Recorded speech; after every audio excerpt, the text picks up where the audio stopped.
अब देखिए बात आती है प्राइम मेरिडियन। हमने स्टार्टिंग में भी आपको बताया प्राइम मेरिडियन क्या है।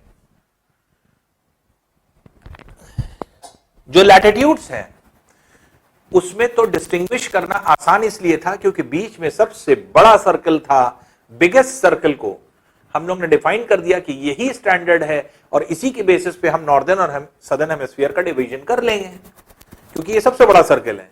इसके ऊपर जाएंगे तो भी सर्कल छोटा होता चला जाएगा, इसके नीचे भी जाएंगे तो भी सर्कल छोटा होता चला जाएगा, बीच में सबसे बड़ा सर्कल जिसको हम लोग ने इक्वेटर कहा, 0 डिग्री कहा।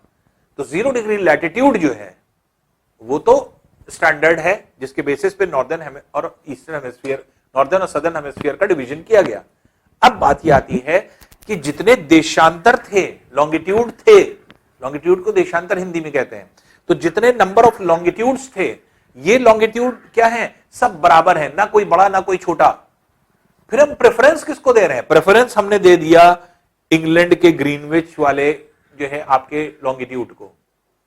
इंग्लैंड के ग्रीनविच से होकर के जो जा रहा है लॉन्गिट्यूड, उसको हमने प्रेफरेंस दे दिया। प्रेफरेंस कैसे दे दिया? हमने कहा तुम 0 डिग्री बन जाओ, तुम्हारे ईस्टर्न पोर्शन में जितना रीजन रहेगा वो सब ईस्टर्न हेमिस्फीयर हो जाएगा, तुम्हारे वेस्टर्न पोर्शन में जितना रीजन रहेगा सब वेस्टर्न हेमिस्फीयर हो जाएगा। इसलिए 0 डिग्री जो आपके एक तरह से लॉन्गिट्यूड होगा, ये 0 डिग्री लॉन्गिट्यूड क्या कर रहा है? 0 डिग्री लॉन्गिट्यूड आपके ईस्टर्न और वेस्टर्न हेमिस्फीयर को डिवाइड कर रहा है। तो सभी लॉन्गिट्यूड में जो सब एक बराबर थे उसमें से हमने एक चुना, एक को प्राइम मान लिया, एक को हमने अलग से प्रेफरेंस दे दिया, इसीलिए उसको प्राइम मेरिडियन कहा गया, स्टैंडर्ड लॉन्गिट्यूड कहा जाता है। तो 0 डिग्री लॉन्गिट्यूड को हम क्या कहेंगे? Prime meridian. प्राइम क्यों कहा जा रहा है? कि उसको प्राइम बना दिया, उसको हमने प्रेफरेंस दे दिया और उसके बेसिस पे हमने ईस्टर्न और वेस्टर्न हेमिस्फीयर का डिवीजन किया, जबकि सब एक बराबर थे। अब जैसे क्लास में ढेर सारे बच्चे हों और ढेर सारे बच्चों में एक क्लास के बच्चों को उठा दिया जाए और कहा जाए कि नहीं इसके बेसिस पे इसको स्टैंडर्ड मान लिया जाए और इसने जो चीजें आपको जो है लिखी हुई हैं, मान लीजिए एक ऐसे दे दिया था, ऐसे सबने लिखे, अब ये कहा गया नहीं ये बच्चा है, इसका ऐसे सबसे अच्छा, इसी को सब लोग कॉपी करो और इसने जो लिखा हुआ है, तो इसके मतलब हमने सारे बच्चों में एक बच्चे को क्या कर दिया? प्राइम बना दिया। उसी तरह से सारे देशांतर एक बराबर, लेकिन एक को हमने प्राइम बना दिया। जिसको हमने प्राइम बनाया, प्रेफरेंस दिया, जिसके बेसिस पे ईस्टर्न और वेस्टर्न हेमिस्फीयर का डिवीजन किया, वही क्या कहलाया? Prime meridian. और ये प्राइम मेरिडियन 0 डिग्री लॉन्गिट्यूड को कहा जाता है। 0 डिग्री लॉन्गिट्यूड जो होता है इसी को हम प्राइम मेरिडियन के नाम से जानते हैं, क्योंकि इसी के बेसिस पर इधर जा रहे हैं तो ये ईस्टर्न हेमिस्फीयर है, इसलिए देखिए जितने भी आपके लॉन्गिट्यूड्स मिलेंगे सबके आगे ईस्ट लिखा होगा। इसके इधर जा रहे हैं वेस्टर्न पोर्शन में तो वेस्ट पोर्शन में जा रहे हैं, इसलिए इसके जितने भी हम लोग वेस्टर्न पोर्शन में जाएंगे सब जगह क्या लिखा होगा? Western hemisphere. तो इसलिए अब जैसे ये लॉन्गिट्यूड जा रहा है, ये लॉन्गिट्यूड क्या है? 30 डिग्री ईस्ट। ये लॉन्गिट्यूड जा रहा है तो ये लिखा हुआ है 60 डिग्री ईस्ट। ये लॉन्गिट्यूड जा रहा है, ये लिखा है 30 डिग्री वेस्ट। ये वाला लॉन्गिट्यूड जा रहा है, इस पे लिखा है 60 डिग्री वेस्ट।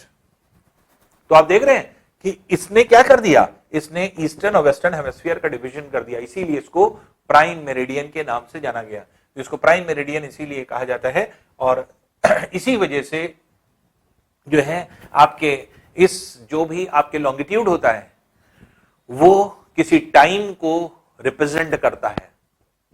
अब टाइम का रिप्रेजेंटेशन कैसे करते हैं या किस तरह से करते हैं उसको देख लें।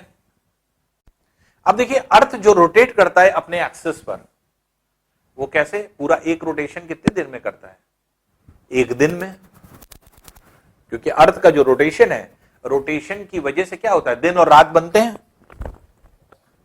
जैसे मान लीजिए सन इधर निकला हुआ है तो हाफ पोर्शन पे जहां पर जो है आपकी रोशनी होगी सन की, वहां पर दिन होगा, और पीछे वाला हिस्सा जहां पर सनरेज नहीं पहुंच रही वहां रात होगी। लेकिन ये पोर्शन ऐसे घूम करके ऐसे आ गया, तो जहां रात थी वहां दिन हो जाएगा, जहां दिन थी वहां रात हो जाएगा, और सन वहीं पे लगा हुआ है। तो सन अपनी जगह फिक्स है, लेकिन अर्थ रोटेट कर रहा है। तो अर्थ के रोटेशन से जो हाफ पोर्शन सन की तरफ होता है वहां दिन होता है, और जो पीछे होता है वहां पर क्या होती है? नाइट होती है। तो डे और नाइट का कैसे बनती है? Due to rotation of the earth. और एक रोटेशन पूरा कैसे होता है? दिन और रात मिलाकर के टोटल कितने घंटे होते हैं? एक दिन में कितने घंटे होते हैं, क्योंकि एक रोटेशन ये पूरी करता है, उसी को हम उसी जो है आपके ड्यूरेशन को क्या कहते हैं, one day. One day means what, the time taken to rotate earth on its axis is known as one day time. तो एक रोटेशन अगर हम कर रहे हैं, अर्थ का एक रोटेशन में जितना टाइम लग रहा है, उस टाइम को हमने वन डे कह दिया। और एक दिन में कितने घंटे होते हैं, 24 घंटे। तो अर्थ टोटल अगर चारों तरफ घूम के आ रहा है, इसका मतलब कितनी डिग्री आ रहा है, 360। तो 360 डिग्री घूम रहा है। सनरेज अगर है तो इसका मतलब अगर ये पूरा घूम गया तो इसका मतलब 360 देशांतर इसके सामने से गुजर जाएंगे। सन की रेज ये है, और अर्थ ऐसे घूम करके आया तो टोटल कितना डिग्री आया, 360 डिग्री चला। तो इसका मतलब इसके सामने से 360 देशांतर जो है, लॉन्गिट्यूड्स जो है वो गुजर जाएंगे सनरेज के सामने से। तो हम ये कह सकते हैं कि अर्थ अपने एक्सिस पर चारों तरफ मूव करता है 360 डिग्री कितने दिन में, एक दिन में। और एक दिन में कितना घंटा होता है, एक दिन में 24 घंटा होता है। तो 24 घंटे में ये कितना जा रहा है, 360 डिग्री। इसलिए एक घंटे में कितना जाएगा, कितने डिग्री चलता है अर्थ, 360 अपॉन 24। और 24 को अगर हम इससे कैंसिल करें तो 15 डिग्री आ जाएगा। तो इसलिए हर एक घंटा जो है आपके 15 डिग्री जो है आपके डिफरेंस होता है।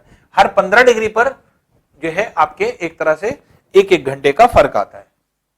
इसका मतलब अगर हम यहां हैं, सपोज कर लीजिए हम हैं 30 डिग्री ईस्ट में और हम 15 डिग्री आगे चले जाएं, मान लीजिए 45 डिग्री ईस्ट पहुंच गए, तो यहां जो भी बजा होगा टाइम, यहां से और यहां का एक घंटे का फर्क होगा।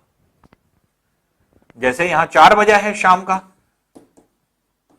क्योंकि ये 15 डिग्री आगे है, ईस्ट की तरफ है, और ईस्ट की तरफ क्योंकि सनराइज कहां से होता है, ईस्ट से, इसलिए ईस्ट की तरफ टाइम ज्यादा होता है, वेस्ट की तरफ टाइम कम होता है।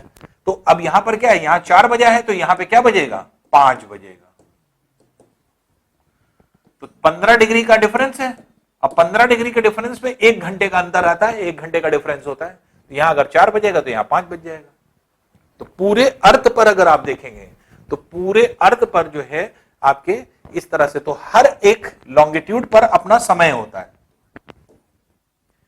अब कोई कंट्री है, उस कंट्री में ढेर सारे लॉन्गिट्यूड्स हैं। अब यहां पे कुछ समय हो रहा है, यहां कुछ समय हो रहा है, यहां कुछ समय हो रहा है।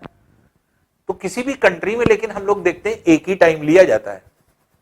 वो टाइम क्या होता है, वही टाइम कैसे डिसाइड किया जाता है, या कोई कंट्री कैसे अपना टाइम को डिसाइड करती है, तो ये होता है उसका स्टैंडर्ड टाइम। तो किसी कंट्री का स्टैंडर्ड टाइम क्या होगा वो समझ लें। तो स्टैंडर्ड टाइम कैसे डिसाइड होगा उस कंट्री का, तो वही चीज अब हम लोग देखने जा रहे हैं।